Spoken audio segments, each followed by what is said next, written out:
我前几个视频有说到，就是学习中文的时候需要说比较多的废话啊，因为说实话，就是我们每个人在每天其实都会说很多废话，而说废话是能特别锻炼你的语言能力的，就是可以从一大堆废话当中整理出真正有意思的话。你想想看，我们从小到大学习语言的过程中，是不是会说特别多的废话呢？同时，我想到另外一个问题，就是我们很多人啊，囿于自己的这个经验啊认定，因为我们最早学语言的时候，大多数都是从课本上学习，对不对？或者很多人会去看电视剧啊等等去学习。这个时候，其实你学习到的这个语言，都是一种比较整齐的，对，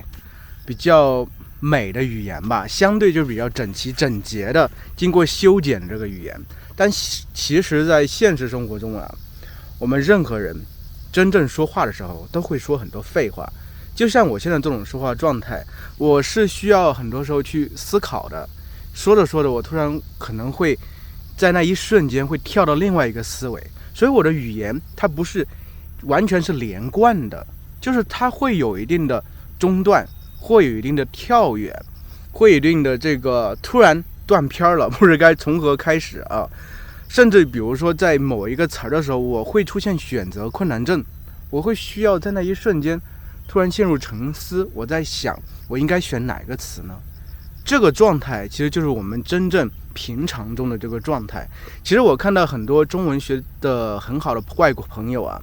就他们说话太过的正确，就太过的这个怎么说呢，不怎么像中国人会说的话。我说的不是说他们的语法上有什么错误，而是语法上太过正确了。其实上次我们在大叔中文上采访了一个英国的小伙子叫威廉，我就发现他的说话方式特别像中国人嘛，就他说话特别快，真的是超快，和我差不多一样快了。而且他会出现很多停顿，而且同时会出现很多跳跃，就思维到这块之后马上跳到下一个，所以一句话没有说完之后又跳到下一个。这个时候我就会想，他在说的是真正的中文，而不是经过那种修饰的正确的中文。其实大家可以发现啊，就比如说你去看一些采访类的节目，你就会发现其实不管是主持人或者接受采访的人呢，他其实都会有这种或者突然话语中断，突然不知道该接下句是什么的这种状态啊。其实我觉得那才是我们学习语言的时候真正应该接触的语言材料，因为那才是真正的真实的语言材料。其实我们在学习语言的过程中，常常有一个比喻，就是说你学习语言就像学游泳一样，你只要蹦到水里，你不是淹死，你就是学会了。对，这个其实我觉得没有错啊，我也反复和很多人讲过这个比喻啊。但是说实话，在实际情况中啊，我觉得就是我自己并没有学会游泳，所以我不知道这个东西它到底是真的是假的。但后来一想，其实可能有一个原因啊，就是语言学习啊，我不是说语言学习，游泳啊，它对我而言，我并不是那么迫切的想学会游泳。我当时在乡下的时候，就我小时候，我们家门口往外走就一条小溪。我那个时候我可能胆子也比较小，我不敢去稍微深点的地方，就在小溪边上潜水区啊，在那扑棱啊。我学会了狗刨，然后我学会了潜水。为什么要学会潜水？潜水的作用就是当时有时候会和小伙伴们玩，扔石头，找到一颗就是比较明显的石头吧，比较好辨认的石头，我们会扔到比较远的地方，然后潜水去找。那个时候潜水还可以这样双手合十，像一个佛祖似的，然后整个人会被这个水的浮力拖起来，这样转起来，感觉挺有意思的。这些是我记得的这些东西。但是真正当时也不是特别需要游泳游得特别好，因为你不需要游得特别好，你就可以享受在水里扑棱，可以潜水，可以扔石头玩。所以可能我当时一个主要原因就是我这个动力不足，我觉得自己根本不需要学得特别好，我就可以享受在水里这种感觉。所以虽然学习语言和游泳很像啊，但是有一点儿，就是假如你的动力不足，你没有足够的动力支撑着你，其实你还是学不好。中国人说读万卷书，行万里路，就是说，其实啊，读万卷书不如行万里路，就是你出去看了，眼见的认识的拓宽，比你读书更有用。但其实我不是这么一个实践者，就是我虽然觉得这句话挺有道理的，但是我觉得出门在外还挺累的旅游是一件挺累人的事情。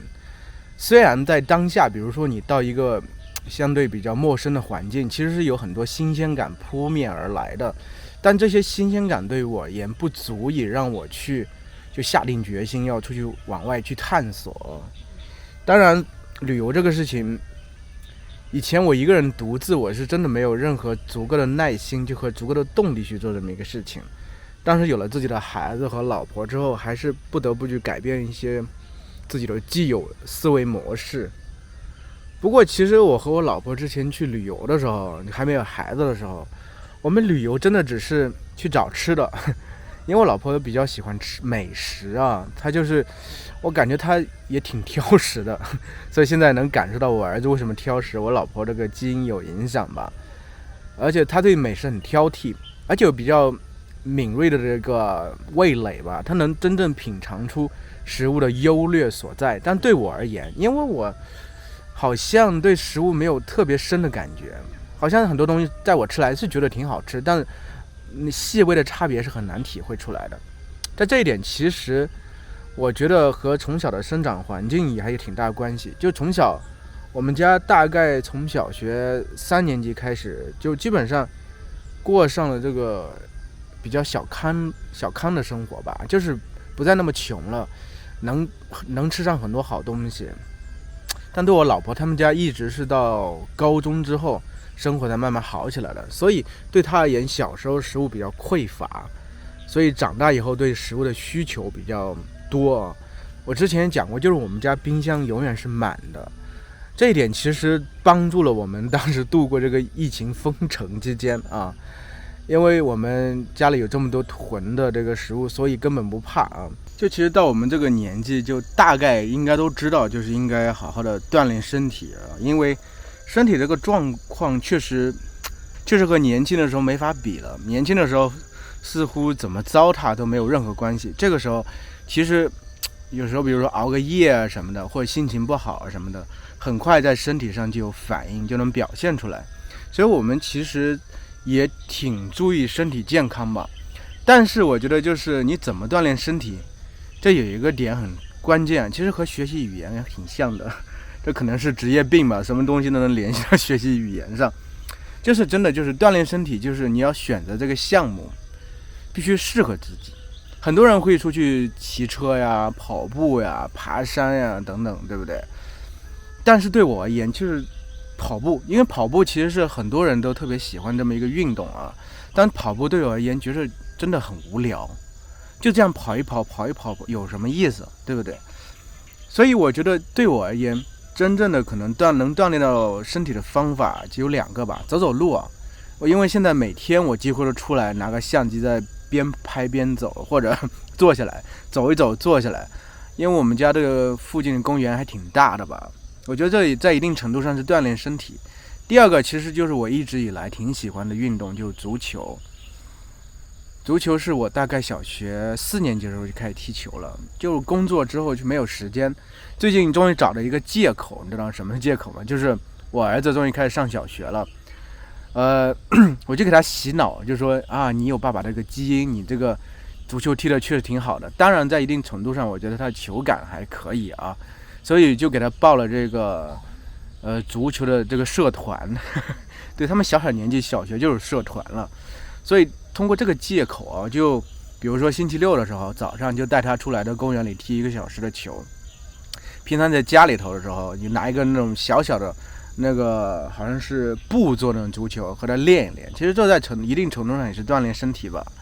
我之前做了一期就大陆普通话和台湾国语的对比视频啊，当时我就是做了一个轻率的这个定论，我觉得台湾国语好像缺少阳刚之气啊，大概是这样说的吧。底下有朋友也做了评论，觉得我充满了偏见，对不对？其实我当时确实充满了偏见。我觉得一个人呢，特别是对一件事情呢，他理解比较少的时候，特别习惯从一个点，然后去概括整个全貌啊。我当时就轻率的这么一个定论吧。不过其实大家也知道，就是后来我和理查老师还有笨老师一起做了这个大叔中文，我就发现其实台湾人说国语根本不像我想象的那个样子。当然啊，在 Instagram 上其实也很多这个台湾籍的这个中文老师，我发现很多女老师说话还是很好听的，很嗲的，和我既有的这个印象差不多。但是男老师确实和我想象中是有很大的差别的。其实说出来的话更多还是个体化的差异吧。每个人因为他的性格呀、经历啊等等，虽然有一定的口音，但他口音形成之后展现出来的状态还是完全不一样的。而且我觉得其实吧，我本人也其实说的一定南方口音的普通话，对不对？我没有任何资格去说别人。不过我觉得说实话，在中国就是确实每个地方它都有各自的这个口音啊，所以大家其实也没有关系，就算你说中文有自己的口音怎么了，挺好了，没有关系，对不对？关键是你能把这个中文说得很流利，而且可以自如的表达你想表达的思想、想法等等，这就够了，对不对？最重要就是你能说会道就行了，对不对？